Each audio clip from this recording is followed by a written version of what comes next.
You know, if and when, and I say it's if and it is when, we don't know which. Say Steve Bruce goes. Yep. Do you know how many 3 English managers will be?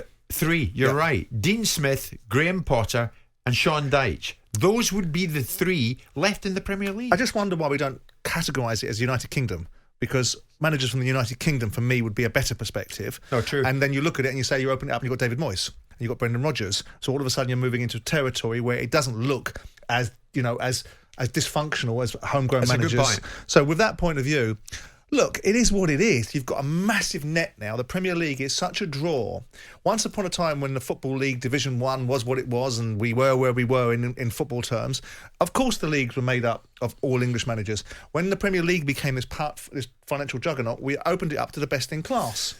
And if you've got 25, 30 different countries, talking about let's say Venables on television, once upon a time he would have been best in class. Yeah. But when you've got 30, 40, 50, 60, 70 countries around the world that have brilliant football managers and they are able to come and work here and the work permit situation allows them to do so because they're elite managers, then why would you consider just one country's pool? We don't win World Cups. We don't win European Championships. We don't dominate European football, even though we've got the best players and the best managers. So why would we assume we don't produce necessarily the best players? We have never produced the world's greatest player, albeit Georgie Best, in my view, was, again, from the United Kingdom. And you look at that and say, why would we then assume, with all this embarrassment of riches around the world, that our Premier League would be dominated by English or UK managers? I mean, 2 years ago, 8 English managers were plying their trade in the Premier League.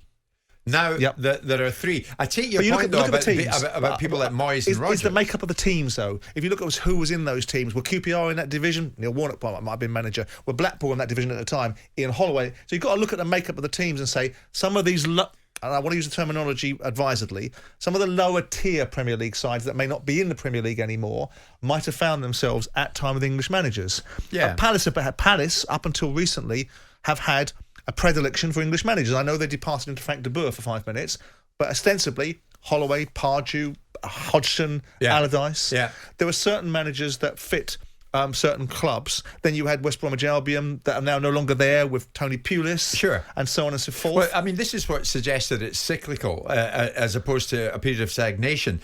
2 years ago, when there were 8, 3 of the 8, Frank Lampard, Eddie Howe, and Chris Wilder, none of whom are working.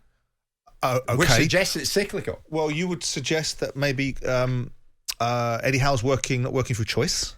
Mm-hmm. Because but not working is not working. Well, yeah, but we're talking about opportunities, and we're looking at the dynamics of what the situation looks like. And are we suggesting these people are unemployable?